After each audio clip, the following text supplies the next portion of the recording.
Bueno, muy buenas tardes, bienvenidos a otro spot laboral que organiza la Comisión de Relaciones Laborales de ADRA. Hoy con temas realmente muy interesantes, la actualización normativa que estará a cargo de Marcelo Aquino, y vamos a hablar también del tema de la salud, la seguridad y la salud en el trabajo, temas realmente puestos a prueba. Nos va a acompañar Claudio San Juan. Como siempre, vamos a darle la palabra y la bienvenida al presidente de la Comisión de Relaciones Laborales, al doctor Mariano Muñoz. Bienvenido, Mariano, en esta tarde tan fría. A ver si le ponemos un poquito de calor con los temas. ¿Qué tal? Buenas tardes. Juan Carlos, hay un poquito de eco. Sí, la verdad que es una tarde un poco compleja desde el punto de vista de la temperatura, pero como siempre nos garantizamos un punto, digamos, de atarmia, sería, o mejora térmica con el doctor Aquino, que con las novedades normativas suele darnos ese punto exacto de temperatura y presión por el cual atraviesa nuestro sistema de relaciones laborales. Así que para mí siempre es un gusto tenerlo a Marcelo, y hoy un día muy especial porque recibimos a Claudio, un especialista en la materia, GIMA en general, todo lo que es higiene y seguridad del trabajo y medio ambiente. Así que creo que vamos a tener en una tarde fría un poquito de temas para entrar en calor. Así que, Totalmente. Tenemos un montón de preguntas para hacerles a ambos en este momento tan particular que nos toca vivir, más allá de, bueno, los temas de salud, pero también, como mencionábamos anteriormente con Marcelo, todo esto que va a traer aparejado este límite de ingresos de personas y demás. Bueno, ansiosos por escucharlos a ambos. Mariano, ¿qué te parece si ya le damos la palabra a Marcelo para que nos comente un poco la actualización normativa con todos estos cambios que venimos sufriendo? Buenas tardes, Marcelo, bienvenido. Bueno, buenas tardes nuevamente. Muchas gracias como siempre por la invitación, aunque me siento parte de ADRA, así que ya en este sentido, muchas gracias. Mariano, Juan Carlos, un gusto además compartirlo con ustedes, y con Claudio, que en algún momento también hemos participado en más de alguna mesa, y siempre con su conocimiento tan técnico sobre todo lo que es más que nada de higiene y seguridad. A ver, espero calentar la tarde, pero que no suba la presión a nadie, porque la hipertensión no es buena para nadie. Pero, a ver, primero repasar algunas ideas, porque fuimos, venimos, y todavía hay algún gremio que todavía observa alguna cuestión, alguna normativa. Toda persona que tiene mayor de 60 años y que no ha sido declarada indispensable para el establecimiento, técnicamente es grupo de riesgo. Si logra esa persona tener la primera dosis de cualquiera de las acepciones de vacunas que hoy pueden llegar a ser suministradas por el Plan Nacional de Vacunación del COVID-19, esa persona puede volver a hacer trabajo presencial. Es decir, aquella persona que no estaba haciendo trabajo presencial y por ende era grupo de riesgo, hoy podría volver. ¿Cuándo puede volver? Después de los 14 días de la primera dosis. El punto que hoy tenemos un agujero, un vacío, es que el registro de vacunación no es un registro público, es un registro, existe ese registro, porque todos aquellos que hemos ya logrado ser vacunados por el sistema nacional, ya sea cualquiera sea la jurisdicción que corresponda, y tienen la aplicación de Mi Argentina, verán que en vacunación tienen el registro de cuándo fueron inoculados, con qué fecha, qué número de lote y cuál es la marca o el tipo de vacuna que le dieron. Pero eso no es público, o sea, el empleador no lo conoce. Entonces, frente a eso, lo que se está haciendo, un poco por iniciativa de las empresas, es hacer firmar una declaración jurada, donde el trabajador manifieste que fue vacunado, y en algunos casos pedirle un print de pantalla de lo que es Mi Argentina, cosa de tener un aval en este sentido, porque es lo único que uno puede llegar a tener, porque este papel o este carnet que le suelen decir que es por la primera dosis, en realidad después se va a transformar, por lo menos en la provincia de Buenos Aires, en un carnet plástico, pero entiendo que después eso sí se va a registrar en lo que es Mi Argentina con un registro. Tenemos también un gran vacío en cuanto a la gente que ha sido inoculada en el exterior, porque esa gente no queda dentro de lo que es un registro nacional y seguramente ahí vamos a tener quizás una necesidad de establecer una suerte de declaración jurada de lo que es, porque lo que sí queda claro es que toda persona, para poder ingresar y trabajar presencialmente, si era dentro del grupo de riesgo, tiene que tener una vacunación.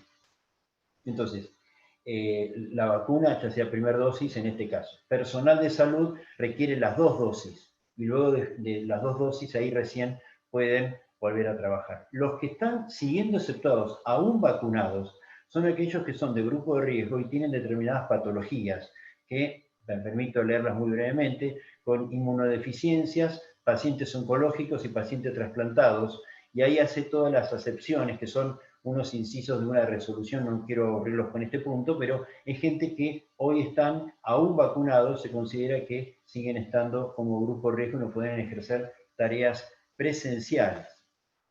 De acá derivan un montón, muchas alternativas. ¿Qué pasa si un trabajador manifiesta que no quiere vacunarse? Me ha pasado que una persona le manifiesta a su empleador que es testigo de Jehová y por lo tanto no se quiere vacunar o no puede vacunarse de acuerdo a sus creencias. En ese caso, lo que nosotros estamos aconsejando es que la persona haga una declaración jurada diciendo que por las razones personales que él pudo haber explicado o no, no tiene por qué explicarlo porque la vacunación es voluntaria además, la persona no se va a vacunar. ¿Sí? Tuvo su turno y no se vacunó. ¿Por qué no tiene por qué decirlo? Porque si bien es voluntario, además está el principio de la ley de habeas data, que es la reserva de datos personales. Por lo tanto, nadie tiene en este caso manifestar, ni siquiera hasta por una creencia religiosa, que es una de las expresiones de reserva de datos sensibles de acuerdo a la ley de habeas data. Pero sí que tiene que manifestar de que tuvo el turno y no se decidió no vacunarse. Con esto derivaría en que el trabajador en principio no devenga salarios. ¿Por qué? Porque con motivo de que no está vacunado no puede volver a trabajar. Y él es el que decide no vacunarse. Más allá de que tenga sus argumentos, yo no digo que no los tenga, pero la ley no contempla un supuesto por el cual si un trabajador no se quiere vacunar y tiene que hacer tareas en forma presencial, sea a cargo del empleador el pago de esos salarios. Por lo tanto, en este caso sería algo pasible de que el trabajador no devengue salario. ¿Puedo sancionar a esa persona? No, porque en realidad estaríamos sancionándolo por una creencia personal, por una decisión personal, y esto estaríamos afectando lo que es su decisión de habeas data, dato sensible. Por lo tanto, no es materia de ser sancionado, pero sí claramente no devenga salarios. Claramente, con el tiempo vamos a provocar, en realidad, vamos a agravar una situación de conflicto y con eso derivar en una situación quizás de crisis, ¿sí? Que se resolverá en función de cómo las partes lo quieran manejar en ese caso.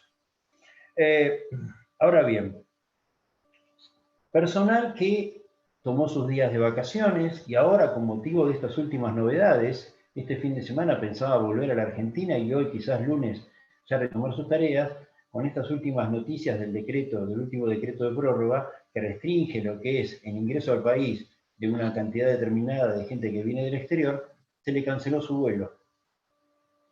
En este caso, cuando la persona viajó, seguro, porque no viajó el día viernes o el día miércoles pasado, no tenía la noticia de que no iba a poder volver.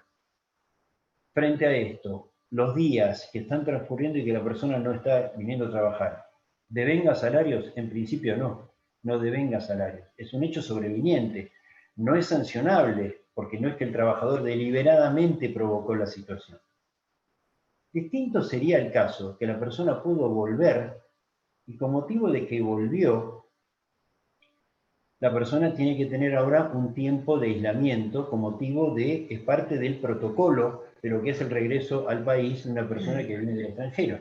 Él sabía de esa situación y por lo tanto, o serán parte de sus días de vacaciones, como lo quiera acordar, o en realidad son días que no devenga salarios. Esto, en principio, es lo que correspondería de acuerdo a todo este marco normativo que tenemos. Después es una decisión del empleador cómo quiere actuar en este caso. Pero tengamos en cuenta el principio de no discriminación. Si yo a Juan Carlos le doy una licencia paga con motivo del aislamiento posterior a su viaje y a Mariano no se lo quiero dar, realmente no tengo elementos objetivos para poder establecer esa distinción, porque los dos parten de la misma causal, independientemente de la jerarquía de cada uno. Pero en este caso estamos ante un mismo hecho y estoy haciendo un tratamiento desigual ante una situación y otra. Y acá es una definición de cada una de las empresas en este sentido. Muy bien. Un dato que surgió ahora, pero para mí tuvo que haber surgido en diciembre, es qué pasa a las personas que cobraban a partir del 12 de diciembre, del 12 de octubre, toda persona en grupo de riesgo no cobra más salario, sino que cobraba una ayuda complementaria equivalente al salario, dice el decreto. Es el decreto 792/20, pero a partir de ahí se repitió y desde el 12 de octubre toda persona en grupo de riesgo que no trabajaba no cobra salario como tal, sino que cobra esta ayuda complementaria equivalente al salario. Este semestre vinieron las consultas sobre qué hacer con el aguinaldo, si se corresponde o no corresponde el aguinaldo. ¿Y por qué digo que tendría que haber sido el semestre anterior? Porque en realidad, si correspondía o no correspondía, tenemos parte desde el 12 de octubre hasta el 31 de diciembre que la persona no devengó salarios, por lo tanto hubiera tenido que pagar solamente el aguinaldo, el sueldo no complementario solamente sobre la parte hasta el 11 de octubre, en este caso, desde el 1 de julio al 11 de octubre, en forma proporcional. ¿Por qué? Porque el decreto reglamentario que establece el marco regulatorio del sueldo no complementario dice que yo tengo que pagar salario, el sueldo no complementario sobre lo que es el tiempo efectivamente trabajado. Me van a decir, pero en el primer semestre también tengo en grupo de riesgo gente que no estuvo efectivamente trabajado, sí, pero hasta ese momento, durante el primer semestre, siempre se habló de que era salario en ese momento. La diferencia fue a partir del 12 de octubre. Eso es un detalle. Ahora bien, ¿se paga salario, se paga sueldo no complementario en un concepto que no es remunerativo? No. Si bien parecería que hay un vacío legal acá, y el espíritu del legislador, en este caso el propio Poder Ejecutivo, es que se le reconozca como salario, en realidad hay un vacío.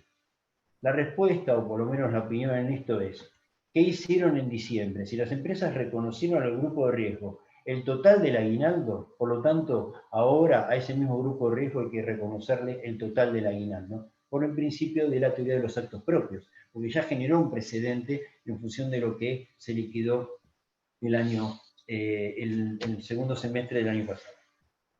Otro tema que yo quiero mencionar es, la semana pasada nos enteramos de una interpretación que hace el Ministerio de Trabajo sobre el Fondo Nacional de Empleo y amplía el supuesto por el cual un trabajador que no es despedido, ni se consideró despedido, tiene derecho al beneficio del subsidio de desempleo. La primera definición, la primera duda que me genera esta resolución del Ministerio de Trabajo, que es del 22/6, es que el Ministerio de Trabajo tiene facultades de interpretación. En realidad no lo tiene, y en este caso está reformando la ley. Y está reformando la ley en un tema tributario de contribución, digamos en este caso por lo que es fondos públicos, es un tema más que nada constitucional y lo dejaría quizás un poco librado algún supuesto. Pero lo que sí poco me llamó la atención de la resolución es que hace mención a extinciones colectivas, los supuestos de extinciones colectivas con motivo de situaciones de crisis generadas en las empresas donde hay un cierre total o parcial o modificaciones de condiciones de trabajo, dice en los considerandos de la resolución. El primer punto que yo quiero destacar es que, de acuerdo a nuestra legislación, no existen las extinciones colectivas. Lo que puede haber son extinciones pluriindividuales. Si yo cierro el establecimiento, despido a X cantidad de personas y cada persona tendrá derecho a su indemnización o a lo que considere que podría reclamar si le he pagado de menos. Por lo tanto, si 10 trabajadores consideran que le he pagado de menos y le quieren iniciar un reclamo, yo tendré un conflicto con 10 trabajadores. El resto de los trabajadores quizás se consideren que están cumplidos o satisfechos con lo que le pagué conforme a lo que yo creí que era a derecho. Por lo tanto, ese es un punto. Y el otro punto que destaca la resolución es aquellos acuerdos celebrados de extinción por mutuo acuerdo en forma colectiva con la representación sindical. No conozco los casos, pero aún así, en el caso de existir el supuesto de extinción por mutuo acuerdo, es necesario que esas extinciones se formalicen por medio de los trabajadores. No es válido la facultad delegada al sindicato de poder negociar en nombre por cuenta y orden de cada uno de los trabajadores, salvo, dice la ley de asociaciones sindicales, que se le reconozca al sindicato mandato expreso, o sea, que cada trabajador le haya otorgado un poder para actuar en nombre de cada uno de ellos y formalice una extinción. Pero la ley de contrato de trabajo, aún con mandato, establece que el 241, la extinción por mutuo acuerdo, se tiene que celebrar en presencia del trabajador. No es una excepción contemplar la posibilidad de que el trabajador, en un supuesto de extinción por mutuo acuerdo, donde tiene que expresar su voluntad en forma clara, lo pueda ejercer por medio de un mandato otorgado a un tercero. Así que ese es el otro punto. Y por último, porque no me quiero extender más, el pago de salarios en dólares. Hoy se está viendo mucho la posibilidad, se puede o no se puede pagar salarios en dólares. De acuerdo a la resolución, a todo el marco normativo de pago de salarios, el salario se paga en moneda y la moneda es la moneda de curso legal. Esto surge en una resolución del Ministerio de Trabajo del año 2001, que se tiene que pagar en moneda, y de acuerdo al Código Civil, el único pago en dinero, en moneda, es la de moneda del curso legal, o sea, en pesos. ¿Qué significa? ¿Que no puedo pagar en dólares? Podría pagar en dólares. Yo comprometo una cantidad de dólares y cancelo esa obligación si le pago la cantidad de pesos equivalente a esos dólares, porque esa obligación es una obligación de dar cosa, de acuerdo al artículo del Código Civil 765, si lo quieren anotar, pero donde dejo constancia de esa obligación y la cancelo de esa manera. Pero si yo comprometo un pago en dólares porque quiero de alguna manera darle un dinero determinado.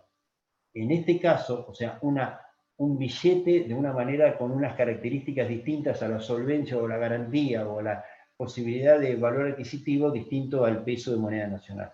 En ese supuesto, el trabajador siempre tiene la facultad de solicitar el pago en efectivo. ¿Qué significa? El 124, última parte de la ley de contrato de trabajo, dice que todo trabajador puede cobrar en efectivo. Retira el dinero, manifiesta que cobra en efectivo y después se efectúan las transferencias correspondientes de acuerdo al marco legal, reglamentario de comercio exterior que se tiene que respetar, porque el dinero es totalmente registrado en el recibo de sueldo, más allá de la forma en que se pague, quizás si se quiere pagar en una cuenta en el exterior o mismo una cuenta en dólares en Argentina. No quiero extenderme más con esto, así lo escuchamos a Claudio. Muchas gracias.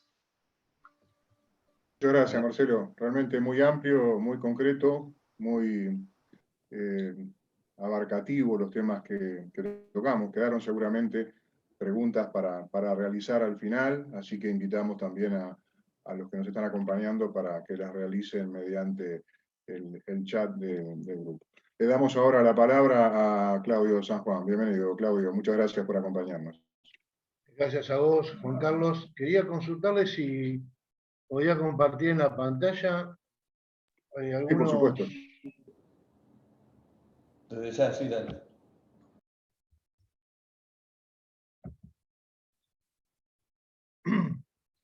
Bueno, básicamente, como le había comentado a los organizadores, yo había tomado 3 temas para compartir con ustedes respecto a la puesta a prueba que tuvo nuestra disciplina, nuestra profesión durante esta pandemia, ¿no?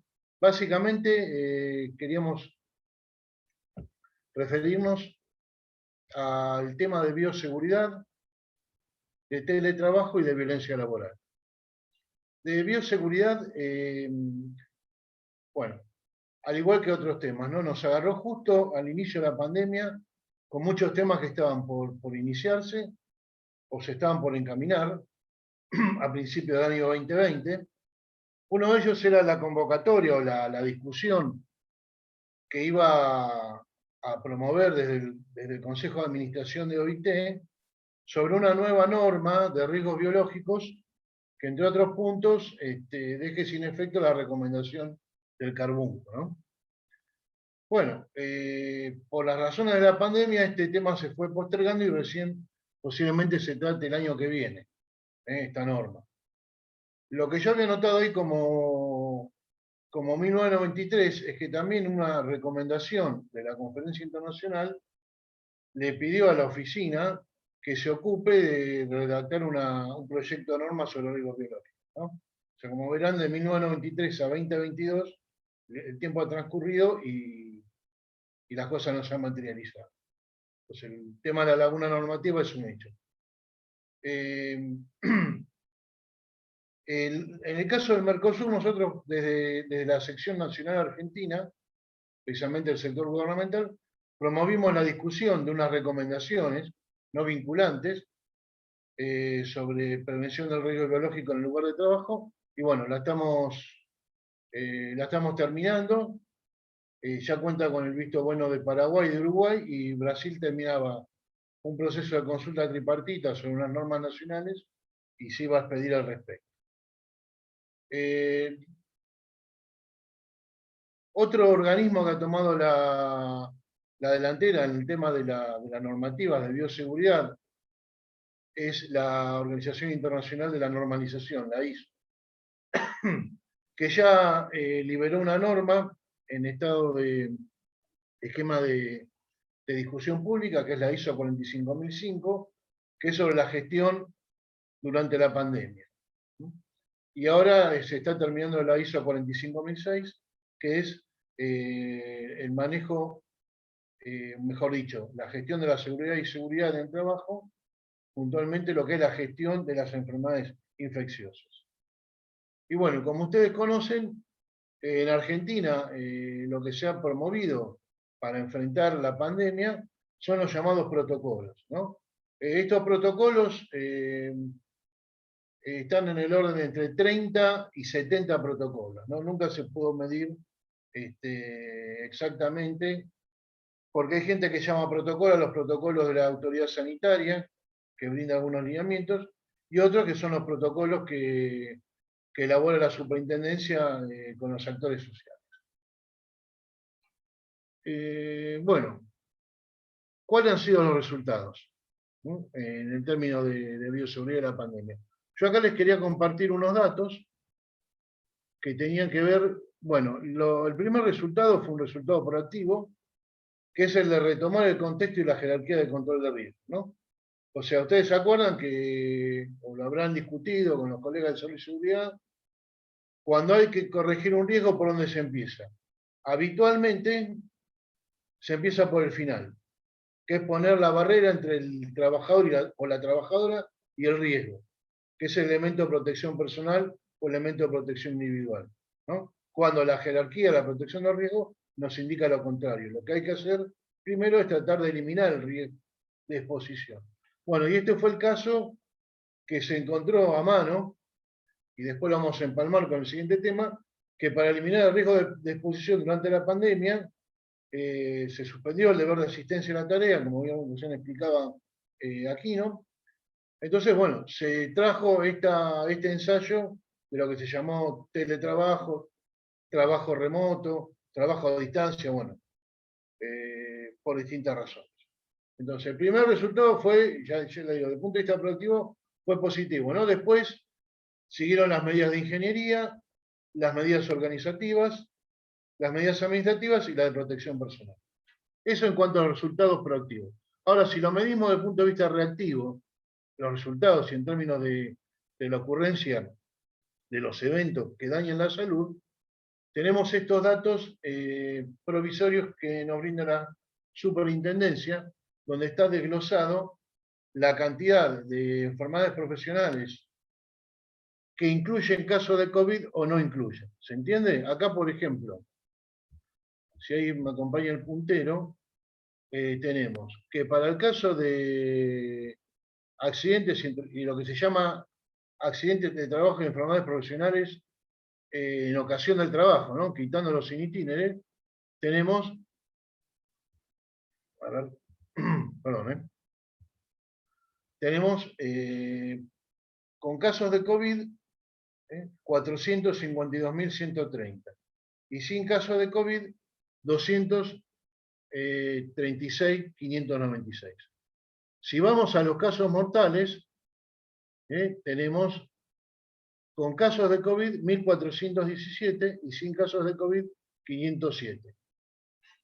Retomando, eso para el índice global. Para el índice de ocasión del trabajo es 1.198 versus 288.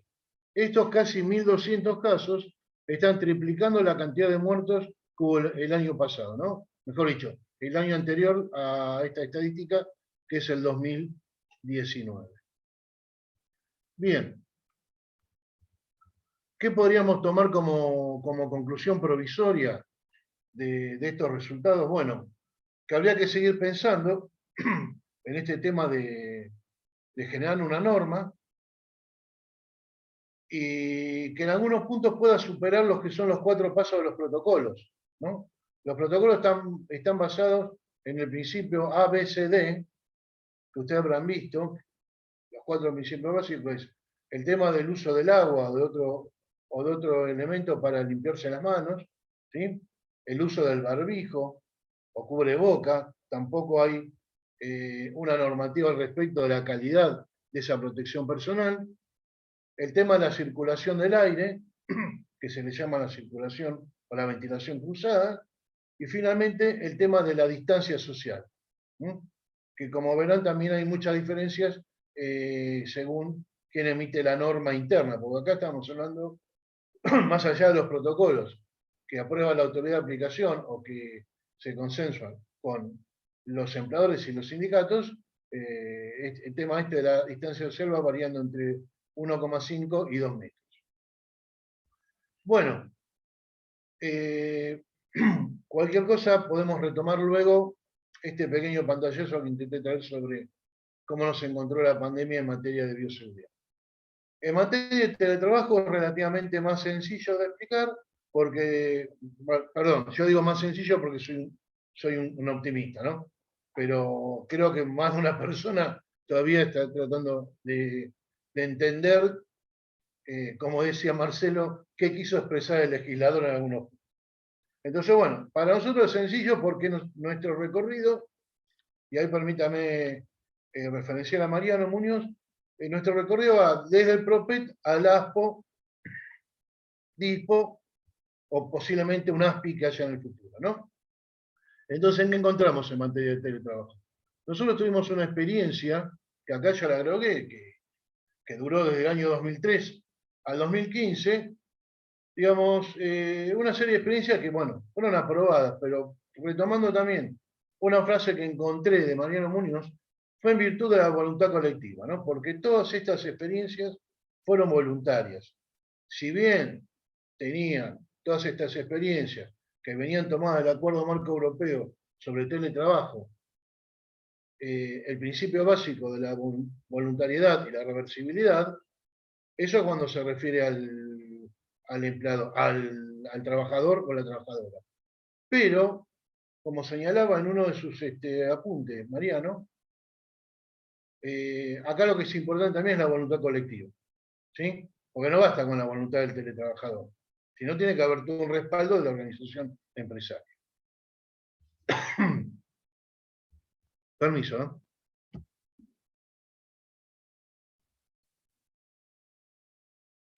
Bueno, entonces, acá en esta línea de tiempo, ustedes encontrarán los aciertos que tuvieron estas experiencias, ¿no? En el marco del programa, primero llamado Programa Piloto de Teletrabajo para Empresas Privadas, ¿no? Que después quedó el nombre de PROPET y como un programa de promoción. Bueno, ¿a dónde estamos ahora?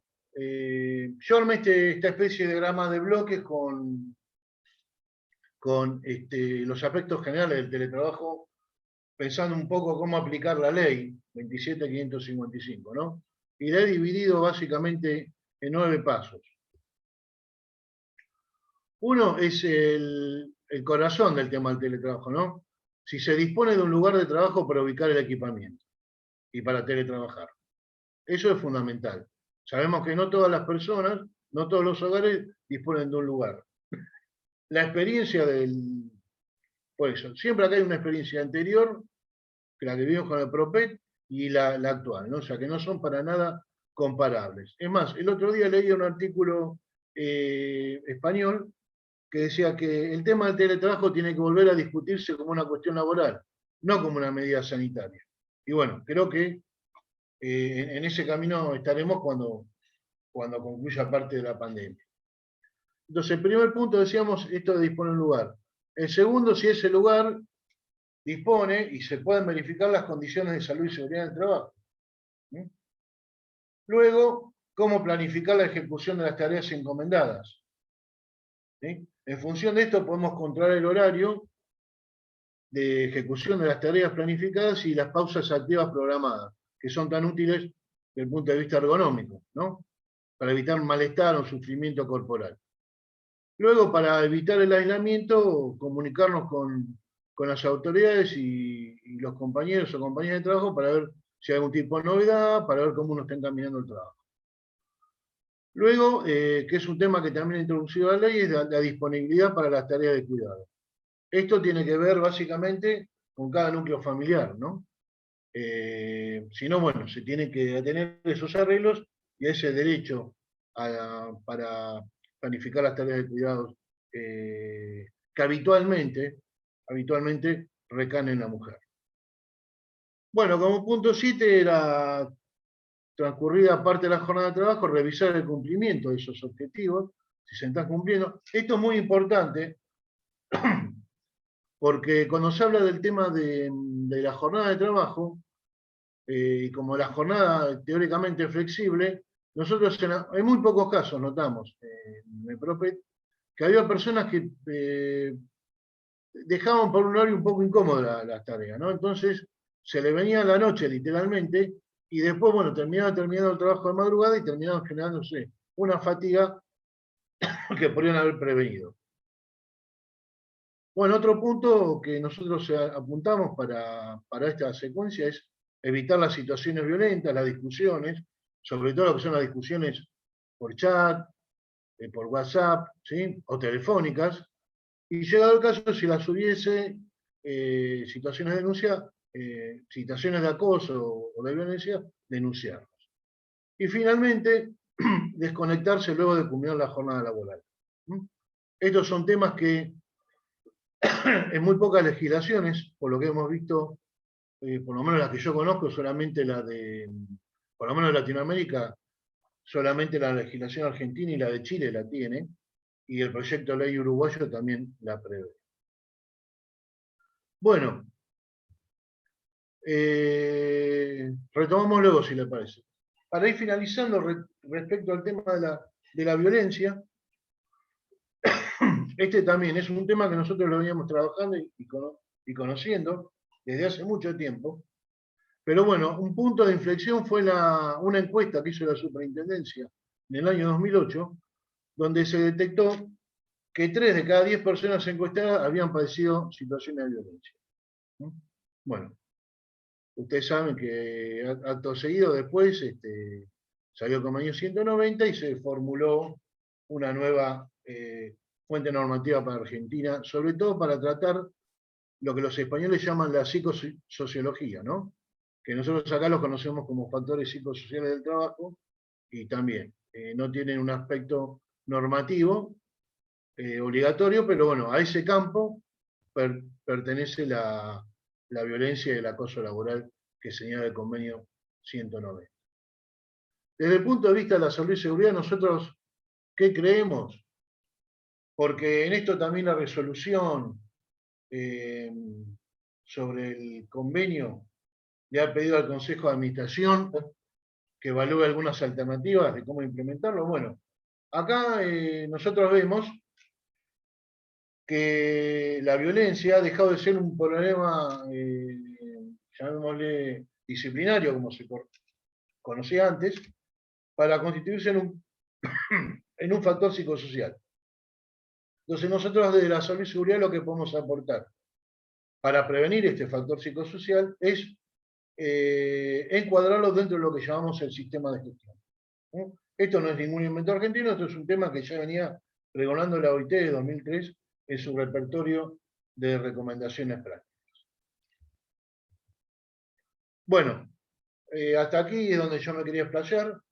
Lo que quería compartir como corolario es que lo que viene y lo que vamos a estar trabajando, por lo menos en el ámbito del G20, es tratando de profundizar la vinculación que tiene la salud y la seguridad con el tema de empresas y derechos humanos.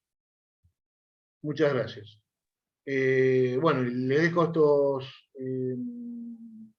enlaces para conocer nuestra página de la red de estudios sobre trabajo y sindicalismo, en el cual suelo aportar seguidamente. Muchas gracias. Muchas gracias, Claudio, muy claro y además, bueno, un poco pone claridad sobre a todas estas dudas que se venían presentando un poco por la implementación del teletrabajo. ¿Sí? Lo había mencionado, un poco la saturación del tema de estar o adecuando los horarios a veces familiares al ámbito laboral y terminaba generando una saturación. Bueno, se ha comprobado que las personas han estado mucho más conectadas con todo lo que esto significa. Así que, bueno, quedamos también abiertos a las preguntas de que nos estén acompañando, si tienen alguna duda con respecto a esto. Y entre tanto, yo quería, digamos, con respecto al comentario que nos había hecho Marcelo, con respecto a las personas, porque creo que es un tema muy actual, estas personas que se encuentran demoradas producto de esta nueva medida de la cantidad limitada de ingresos al país, si sabés si se está pensando en algo con respecto a subsidiar, pensando en aquello de que bien no tiene, digamos, responsabilidad el empleador, pero tampoco la tiene el trabajador para poder retomar sus tareas y que eso no genere un perjuicio en sus ingresos. Si sabés si se está hablando o se está escuchando algo al respecto. No, que yo lo conozca no. No significa que no se esté hablando, yo no lo conozco, pero yo voy a dejar en claro un punto. Y hoy la directora de Migraciones salió en varios medios. Cada persona que viaja hace una declaración jurada por el cual no asume las consecuencias de lo que puede llegar a ser que se demore o se desprograme su vuelo por alguna de estas decisiones sanitarias.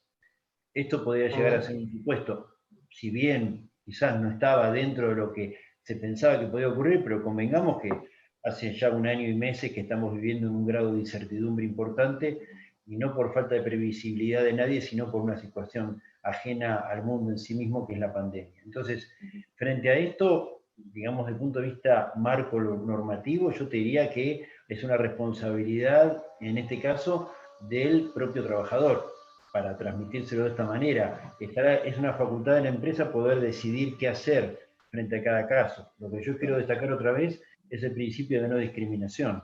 Claro. Cómo se va a manejar en función no de un supuesto, sino de varios supuestos que pueden llegar a generarse como motivo de esto. Está claro. Hay una pregunta también que nos hace uno de los participantes, que tiene que ver con qué hacer con aquellas personas que deciden no regresar a la oficina y prefieren seguir haciéndolo remoto, más allá de las medidas que disponga la compañía, de que pueda ser híbrido, de que pueda ser algunos días, pero que hay personas que indudablemente han decidido no volver y continúan remoto. ¿Qué prácticas sugerís que puedan realizarse al respecto? A ver, partimos de la premisa de que ya la persona estaba trabajando en forma remota, no era trabajo de grupo de riesgo donde estaban dispensados para trabajar, sino que a partir de que se quiere empezar a retomar la presencialidad, se puede retomar. Ahora, de acuerdo al marco legal, vamos a recordar que el uso del transporte público está solamente autorizado para las tareas esenciales. Por lo tanto, si la persona dice no puedo viajar porque utilizo generalmente el transporte público, no se podría exigirle a ese trabajador que utilice un medio de transporte más poderoso dentro de lo que son sus posibilidades, aunque las tuviese, pero de alguna manera no tiene por qué uno exigírselo. Si en cambio la empresa pone a disposición un medio de transporte propio de la compañía en forma un poco más plurindividual, porque hay que respetar determinados aforos en esos tipos de transporte, y si el trabajador se niega, claramente es una responsabilidad del trabajador y en principio no devengaría el salario y sería pasible de analizar lo que puede llegar a ser una conducta a ser sancionado disciplinariamente. Creo que la pregunta que nos hacía Mariana estaba más vinculada a esto de la negación a volver al ámbito de empleo. Bueno, Carlos, no tenemos... a mí me gustaría acá, perdón, que te interrumpa, me gustaría apelar a algo de gestión de capital humano, ¿no? De recursos humanos. Yo creo que el concepto navega justamente entre lo que nos explica Marcelo y lo que expuso Claudio, ¿no? Estamos ante la disyuntiva de traer la gente de nuevo a trabajar a la casa, a la casa matriz, a la sede, al lugar normal y regular de trabajo, o atraerla. O sea, traer y atraer no es igual.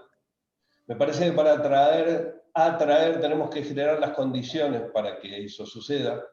Y para eso, todo este trabajo y este trabajo que hay que hacer con los distintos equipos, no solamente a nivel cupular y a nivel dirección, tienen que ver con generar cuáles son las mejores dinámicas de hibridación de trabajo, ¿sí? Para respetar un poco lo ganado en este espacio de pandemia. Claudio lo decía muy bien, o sea, esto no es nuevo, el tema del teletrabajo, del trabajo remoto, es algo que se viene gestando, digamos a fuego lento durante mucho tiempo, y la pandemia lo que hizo es precipitarlo. Entonces, de algún modo, a mí lo que me parece es que acá hay que, más allá de las normas que hay que respetar y cumplir, y para eso tenemos balizado el camino por nuestros abogados, ¿sí? Creo que hay que trabajar mucho en la gestión de las personas y generar consensos de equipo.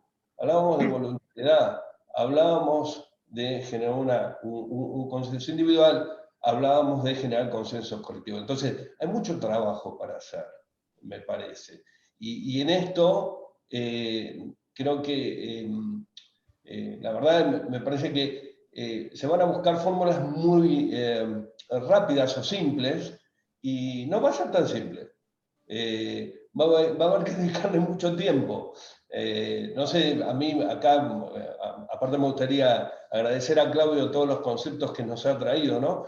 Pero, digo, creo que la exploración va a tener que ser bastante parecida a la que fue en su momento en las prácticas del PROPET, ¿no? Es decir, ¿cómo generas una verdadera identificación de tareas que sean trabajables en remoto, con perfiles de competencias y de personas que puedan realizarlo en forma confiable y con voluntariedad, ¿no? Digamos, de las partes.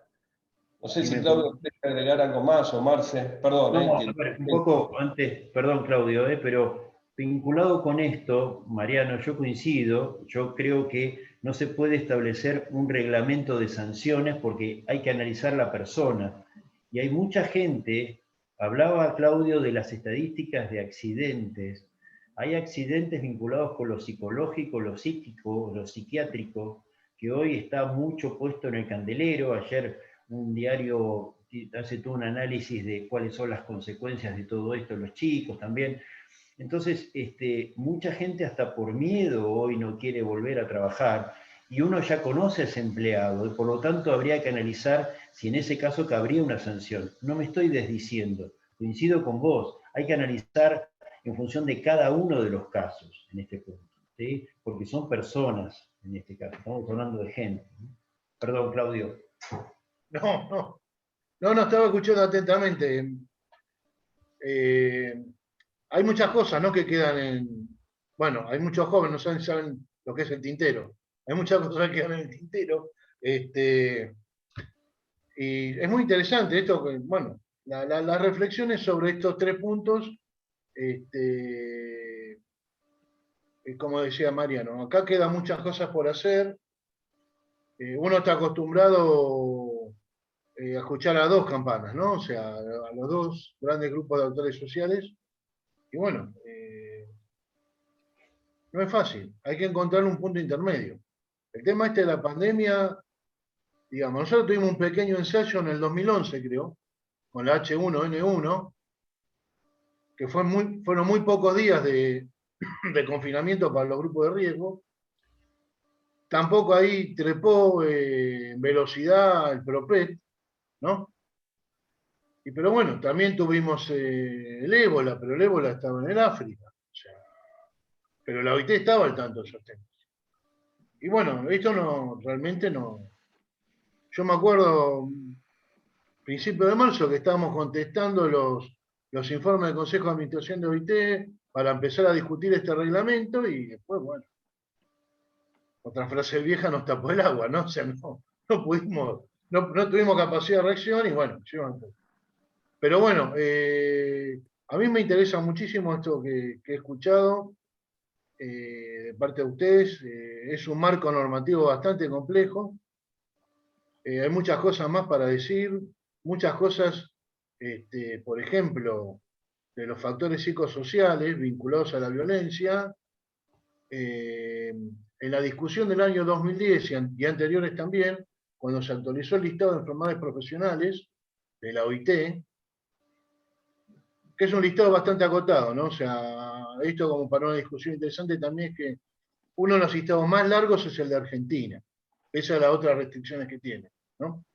Bueno, en ese tiempo se había discutido de incluir el síndrome psicosomático por acoso laboral, ¿no? Que miren, que bueno, después como no hubo acuerdo, no hubo consenso, solamente quedó dentro del campo de trastornos mentales, una palabra poco feliz, el tema del estrés postraumático.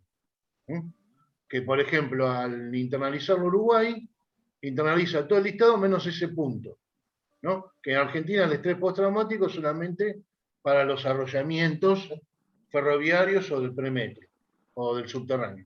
Entonces todo se va acomodando según la perspectiva que tiene cada país, ¿no? Bueno, después creo que no me quedó nada, nada en el tintero. Yo les agradezco la invitación. Me gustaría más adelante ver, para calentar el ambiente, como decían antes, ¿no? También una vieja propaganda. Aparte de que ahí Marcelo se refirió al que le llaman el decreto de doble o triple cepo laboral, me gustaría que me inviten a escuchar cuando traten el tema de las plataformas digitales, ¿no? Que bueno, que esta semana acá los sucesores de Mariano han hecho varios operativos. Acabo de bajar una nota para leerla del ministro Cuartango, del ex ministro Cuartango, pero bueno, ahí también se puso interesante la discusión, ¿no? O sea, el tema de las plataformas digitales, lo que es que bueno, que nosotros ya lo teníamos a pedal, pero lo teníamos en el viejo delivery, ¿no? Ahora se maneja con mando a distancia, como diría el poeta. Pero bueno, muchas gracias por darme la palabra nuevamente y por tratar de reafirmar o de llevar estas reflexiones. Bueno, muchas gracias a todos. Yo antes de darte, perdón Mariano que te interrumpí, quería mencionar, bueno, alguien del público nos preguntaba con respecto a la grabación, si iba a estar subida a la página de ADRA, así que la pueden ver, alguien que llegó, ingresó unos minutos más tarde. Por otro lado, no dejar de mencionar algo que también nos acerca un participante, Gustavo Aquino, que habló de la palabra confianza. Yo creo que hay un gran trabajo desde las áreas de administración de personal con respecto a la contención, por los temas que bien mencionaba Claudio, ¿no? Tratar de dar esa contención, esa comunicación, ese ida y vuelta, pero fundamentalmente trasladarles la confianza a los equipos de trabajo. Yo creo que sin confianza es muy difícil cualquier tipo, ya sea relación laboral, deportiva y demás. Así que no quería dejar de mencionar esto. Y Mariano, tus palabras de cierre. No, bueno, muchas gracias, como siempre, a Adra darnos la posibilidad de juntarnos. Yo creo igual que el doctor Aquino no quiso hablar mucho del decreto 413 justamente para no seguir calentando el ambiente. Orbis Calorama era la propaganda, si mal no recuerdo. Así que después nos va a contar, si tiene ganas para el cierre, ¿Qué dice este nuevo decreto de prórroga de la prohibición de despido?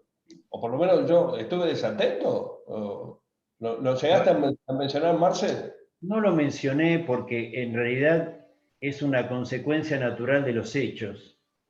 Si las circunstancias por las cuales el 31 de marzo del año pasado se estableció esta normativa, déjame dar lo positivo de esto, que se acumula la fecha de vencimiento del incremento de la indemnización, ya no es doble, porque genera una gran confusión cuando vencía una y cuando vencía otra, cuando en realidad son dos institutos de política laboral, por lo menos que es lo que entiende el Poder Ejecutivo, que es una política laboral, a los efectos de contrarrestar la situación económica generada con motivo de esta pandemia.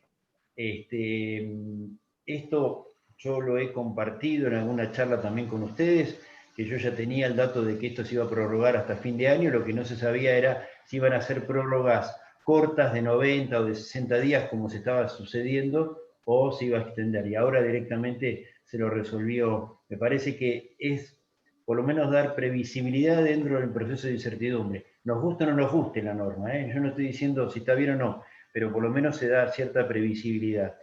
El gran problema acá es una herramienta política muy distinta, muy fuerte.